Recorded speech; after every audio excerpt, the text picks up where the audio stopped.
Across the Years. Chapter 1, First Light. Emma Hart was 17 when she met Noah Reed. It was the last summer before college, the summer where everything felt infinite. He was the boy next door, literally, newly moved in with his older sister after their parents' divorce. He had quiet eyes, calloused hands from fixing motorcycles, and a habit of reading Hemingway under the old oak tree near the lake. Emma was curious, bold, and always chasing stories. He was the kind of boy who held his thoughts like secrets.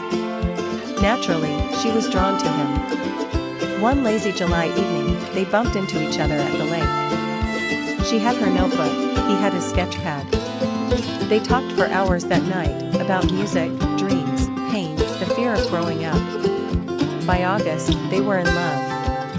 But September came, and life pulled them in different directions. Emma left for college in Chicago. Noah stayed behind to take care of his sister's kids after her unexpected illness. They promised to stay in touch. And they did. For a while. Chapter 2, Years in Between. Life moved forward, as it always does. Emma graduated with a degree in literature. She worked for newspapers, then magazines, chasing bylines in different cities. She dated other people. She almost married one of them. But sometimes, she'd wake up in the middle of the night thinking of the boy who read Hemingway by the lake. Noah opened a motorcycle repair shop. He stayed in their small town, raising his nieces like they were his own. He dated too, once or twice. Nothing lasted. He wrote letters to Emma, but stopped sending them after the third year. He kept them in a box in the attic, tied with a red string. Every fall, he'd visit the lake and sit under the oak tree, just in case. Chapter 3, Back Home. 10 years later, Emma returned to town for her father's funeral. Everything had changed. And yet, some things hadn't. On her second day back, she walked to the lake. And found Noah there. Older. Broader. A bit more tired in the eyes, but still him. They didn't say much at first.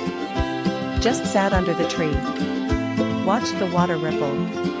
Then Emma spoke. "I never forgot you." He smiled. "I was afraid you had." Chapter 4, The Letters. Later that evening, Noah handed her the box of letters. "I wrote to you. Every year. Every time I missed you." Emma read them all. Every single one. Laughed, cried, held them to her chest. They talked all night, like teenagers again. No expectations. No promises. Just truth. Chapter 5, Second Chances. Over the next weeks, Emma stayed in town. They rebuilt something, slower, wiser, and more real than before. They weren't the same people they were at 17. But their connection was deeper now, built not on fleeting youth but on everything they'd lived through apart. And one crisp October morning, under that same oak tree, Noah asked, "Are you staying?" Emma took his hand. "I'm home." Rose beneath the same stars. Chapter 1, Two Strangers, One Sky. It was on a cold winter evening in Prague that Evelyn Carter met Leo Varga. She was an American architecture student on an exchange program, bundled in a thick navy coat, sipping mulled wine in the old town square. He was a local, born and raised, a photographer with a worn-out Leica camera and eyes that seemed to hold every shade of the winter sky. They bumped into each other, literally, outside the astronomical clock. Her phone slipped from her hands, and he caught it before it shattered. "Nice save," she said, breathless. "Sometimes gravity works in our favor," he replied, smiling. From that moment, something began. Chapter 2, The Language of Moments. They met again. Once by coincidence. Then again, on purpose. Coffee became routine. Walks along the Vltava River turned into slow conversations about life, loss, and dreams that scared them. Evelyn was passionate and curious. Leo was calm, mysterious, always capturing life through his lens. She took him to her favorite spot, a rooftop overlooking the city.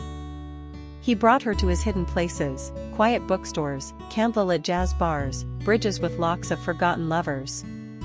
And then one night, he said, "I think, this is the first time I've looked at someone without wanting to photograph them."